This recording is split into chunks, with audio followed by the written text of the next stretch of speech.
Assalamualaikum warahmatullahi wabarakatuh. Hai teman-teman semuanya, kembali lagi bersama saya Sari Mariunda. Pada kesempatan kali ini saya akan menyampaikan materi mengenai teks pidato persuasif. Adapun tujuan pembelajaran hari ini, yang pertama, mampu menentukan struktur teks pidato persuasif. Yang kedua, mampu menelaah ciri kebahasaan teks pidato persuasif. Sebelum memasuki materi, apakah teman-teman pernah melihat gambar berikut ini? Gambar tersebut adalah salah satu contoh pidato. Jadi, apakah pidato persuasif itu? Pidato persuasif adalah jenis pidato yang bertujuan untuk menarik perhatian para pendengar, memengaruhi, serta bersifat mengajak atau membujuk para pendengar. Adapun struktur teks pidato persuasif.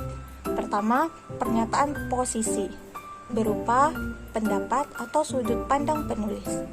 Kedua, rangkaian argumen, berisi argumen atau pendapat disertai alasan yang logis untuk meyakinkan para pendengar. Ketiga, penguatan pernyataan posisi, berupa simpulan berdasarkan argumen yang telah disajikan untuk memperkuat pandangan pembicara. Selanjutnya, ciri kebahasaan teks pidato persuasif. Pertama, bersifat mengajak dan memengaruhi.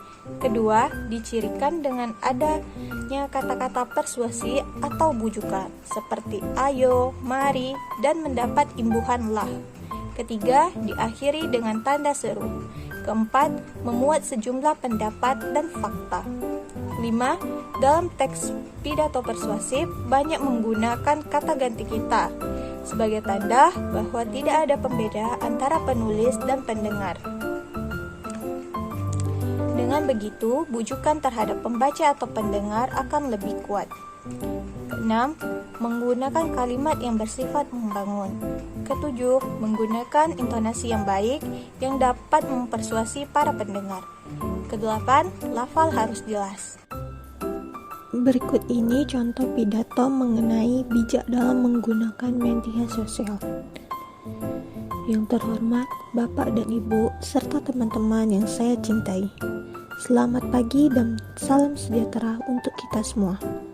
Pertama-tama, mari kita aturkan puji dan syukur kepada Allah Subhanahu wa Ta'ala karena atas berkat rahmat-Nya kita dapat berkumpul bersama dalam keadaan sehat jasmani dan rohani.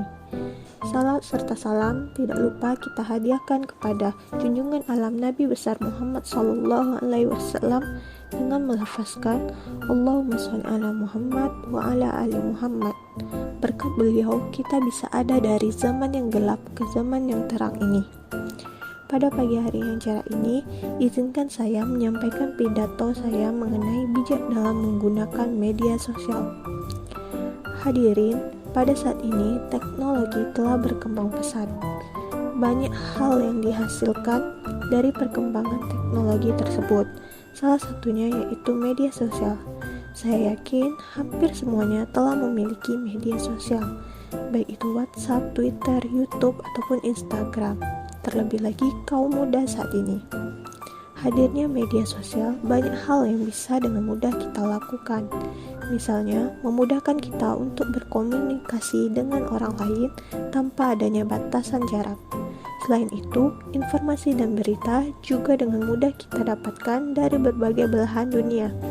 Akan tetapi, dengan segala kemudahan yang dihadirkan, kita tidak bisa terlepas dari hal-hal yang bisa merugikan kita ataupun orang lain. Apabila kita tidak bisa memanfaatkan media sosial ini dengan bijak. Pada zaman sekarang, banyak yang salah menggunakannya.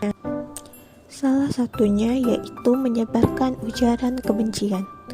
Pasal 23 ayat 1 Undang-Undang ITE menyebut melarang setiap orang dengan sengaja dan tanpa hak mendistribusikan dan atau mentransmisikan dan atau membuat dapat diaksesnya informasi elektronik dan atau dokumen elektronik yang memiliki muatan penghinaan dan atau pencemaran nama baik, Berdasarkan pasal tersebut, bisa kita ketahui bahwa dengan melakukan pencemaran nama baik, maka bisa dipidana.